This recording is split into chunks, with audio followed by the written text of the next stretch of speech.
መጨረሻው የማይታወቅ ቀንና ሌሊት ሁላችንም ቀኑም ሆነ ሌሊቱ እንዲረዝምልን ወይንም እንዲያጥርልን የተመኘንባቸው በርካታ ገጠመኞች ይኖሩናል። በአንዳንድ የዓለማችን ክፍሎች ይህ ምኞት እውን ሆኖ እናገኘዋለን። በእነዚህ ቦታዎች ቀን ለጨለማ የሚያደርገው ተፈጥሯዊ ሽግግር የተራዘመበት ቀን በመፍጠር ፀሐይ የማትጠልቅበት እንዲሁም የረዘመ ሌሊት በመፍጠር ልዩ ክስተት የሚያስተናግድባቸው ናቸው። መቼ መተኛትና መነሳት እንዳለብን ግልጽ የሆነ አመላካች ነገር ባለመኖሩ በሰዓት ላይ ያለው ግንዛቤ እስከ መጥፋት ሊደርስ ይችላል። በእነዚህ አካባቢዎች ይህ ስለ ቀንና ሌሊት ያለንን የተለመደ ግንዛቤ የሚፈትን ክስተት ወደሚስተዋልባቸው አካባቢዎች እንውሰዳችሁ። አክብሮታዊ ሰላምታችን ወደ እናንተ ያደረስ ዝግጅታችንን ሰብስክራይብ፣ ላይክ እና ሼር ያደረጋችሁ እንድትከታተሉ እንጋብዛለን። መልካም ቆይታ።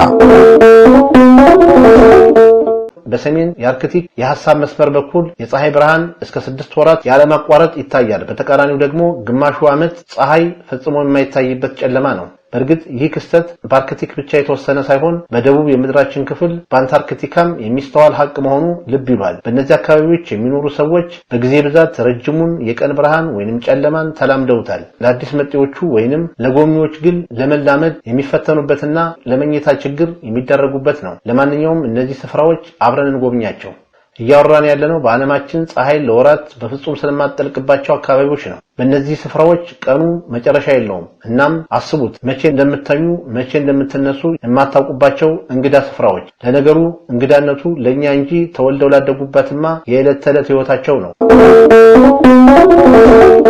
ታዲያ የት ነው ይህ አስገራሚ የተፈጥሮ ክስተት ያለው ካላችሁ ኖርዌይ ነው። ኖርዌይ የእኩለ ሌሊት ፀሐይ ምድር እየተባለች ትታወቃለች። በከፍታ የምትገኝ በመሆኗ ወቅትን በተከተለ መልኩ የቀኑ ብርሃን ርዝማኔ ይለዋወጣል። በዚህ ሀገር ውስጥ ከግንቦት መጨረሻ እስከ ሐምሌ መጨረሻ ባሉት 76 ቀናት ውስጥ ፀሐይ ከ20 ሰዓት በፊት አትጠልቅም። ፀሐይ ከሚያዝያ 20 ቀን ከጠዋቱ 1 ሰዓት ከ52 እስከ ነሐሴ 22 ቀን ከጠዋቱ 12 ከ49 ድረስ ፀሐይ አትጠልቅም። ማለትም ሚያዝያ 20 ቀን ከጠዋቱ 2 ሰዓት ሲሆን 10 ደቂቃ ሲቀር የወጣችው ፀሐይ የምትጠልቀው በነሐሴ 22 ጠዋት 12 ሰዓት ከ49 ሰዓት አካባቢ ከወራት በኋላ ነው። ይህ አካባቢ በዓለም ሰሜናዊ ጫፍ ላይ የምትገኘው በኖርዌይ የደሴት ከተማ ስቫልባርድ ከአርክቲክ መስመር በላይ ራቅ ብላ ያለች ከተማ ናት። በሰሜናዊ ኖርዌይ ውስጥ ምናልባትም ጎረቤቶ ሌሊት ላይ ቡና ሊጋብዞ ቢችል እንግዳ ነገር አይደለም። ግብዣውን ተቀብለው የሚሄዱ ከሆነ ታዲያ ከፍተኛ አቅም ያለው ጠመንጃውን ይዘው መሆን አለበት። ይህ በስቫልባርድ ከተማ ሕግ የተፈቀደ ነው። ለምን እንደሆነ ታውቃላችሁ?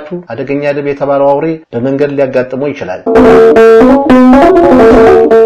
የሺህ ሐይቆችና ደሴቶች ምድር እየተባለች የምትታወቀው ፊንላንድ አብዛኛው ክፍል ፀሐይ በበጋ ወራት ለተከታታይ 73 ሰዓት ታበራለች። በክረምት ወቅት ግን ሀገሪቱ ምንም የፀሐይ ብርሃን አታይም። በዚህ ስፍራ በበጋ ወራት የሚተኙት ጥቂት ብቻ የሆነበት በክረምት ግን ረጅም ሰዓት የሚተኙበት አንዱ ምክንያት ይህ ነው። በአርክቲክ መስመር በላይ የሚገኙ ሀገራት ላፍታ ያህል ፀሐይ ከአድማሷ ገብታ ወዲያው ትወጣለች። ይህ ልዩ ተፈጥሯዊ ክስተት ማራኪ ሰሜናዊ ብርሃናት አይነት ልብን የሚያጠፋ ድንቅ እይታዎችን የመስጠት ድንቅ አጋጣሚ ከመስጠት ባለፈ እንደየበረዶ ሸርተቴና ሌሎች ስፖርታዊ ልዩ ልምምዶች እንድናደርግ እድል ይሰጠናል። አሁን ደግሞ ከስካንዲኔቪያን ሀገሮች አንዷ ወደ ሆነችው ስዊድን እናቅና። ከግንቦት ወር መጀመሪያ እስከ ነሐሴ ወር መጨረሻ አካባቢ ፀሐይ በእኩለ ሌሊት አካባቢ ትጠልቅና እንደገና ከጠዋቱ 4 ሰዓት አካባቢ ትወጣለች። በዚህ ሀገር ውስጥ ቋሚ የፀሐይ ብርሃን ለ6 ወራት ይዘልቃል። ነገር ግን ዓመቱ እየገፋ ሲሄድ በአስደናቂ ሁኔታ ነገሮቹ ይገለባበጣሉ። የክረምት ወራት ፀሐይ ለ6 ሰዓት ብቻ የቀን ብርሃን ለግሳ ስታፈገፍግ የምትታይበት ወቅት ይሆናል። ቀሪው ቀን ቀለማማ በሆነ ጨለማ ይዋጣል። ይህም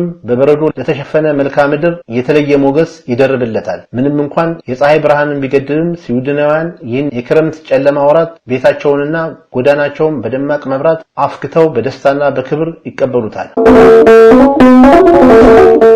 በአላስካ ፀሐይ ከግንቦት መጨረሻ እስከ ሐምሌ መጨረሻ ድረስ አትጠልቅም። በሚከብደው የክረምት ወራት ጨለማ ሀገሪቱ እጅግ ውብ ትሆናለች። በአስደናቂው የበረዶ ካፊያና በረዶ በተሸፈኑ ተራሮች ትታወቃለች። ፀሐይ መጥለቅ የሚባል ነገር ወደ ረሳችበት አይስላንድ እንጓዝ። ከታላቋ ብሪታንያ ቀጥሎ በአውሮፓ በሁለተኛ ትልቁ ደሴት አይስላንድ ውስጥ ፀሐይ በፍጹም አትጠልቅም። ሌሊቱን ሙሉ በአድማሷ አግድም ትጓዛለች። ደሴቱ ምንም ጨለማ አያይም። ምክንያቱም ከግንቦት ወር መጀመሪያ እስከ ሐምሌ ድረስ ፀሐይ ሁሉንም ጊዜ ከአድማሷ በላይ ስለሆነች ልብን ከሚያጠፉ ሰሜናዊ ቀለማማ ብርሃናት በተጨማሪ ሀገሪቱ እንደ የእግር ጉዞ የዱር እንስሳትን የመመልከትና አሳ ነባሪ መመልከት፣ የዋሻ ጉብኝት፣ ሳይክል የመጋለብና ብሔራዊ ፓርኮችን የመጎብኘት የመሳሰሉት አስደሳች ተግባራት ይፈጸማሉ። የወባ ትንኝ የሌለባት ቦታ በመሆኗ ሌላው መገለጫዋ በሆነው አይስላንድ በሰኔ ወር ፀሐይ ፈጽሞ አትጠልቅም። የእኩለ ሌሊት የፀሐይ ብርሃን ከነሙሉ ሞገሱ ለማየት የአኩሪና የግሪምሲ ደሴትን መጎብኘት ይችላሉ።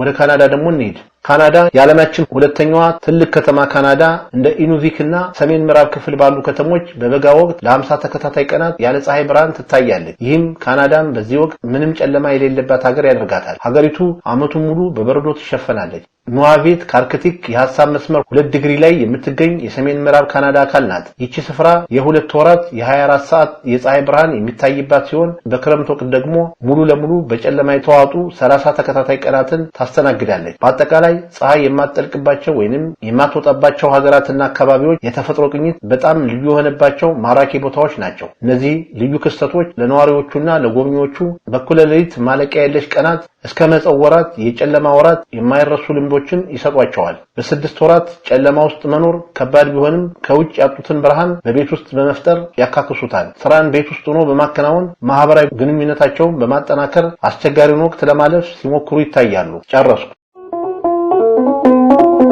እስካሁን ስትከታተሉት የቆያችሁትን ፕሮግራም አዘጋጅቼ ያቀረብኩላችሁ የታገሱ አስፋው ነበር። ሰላም።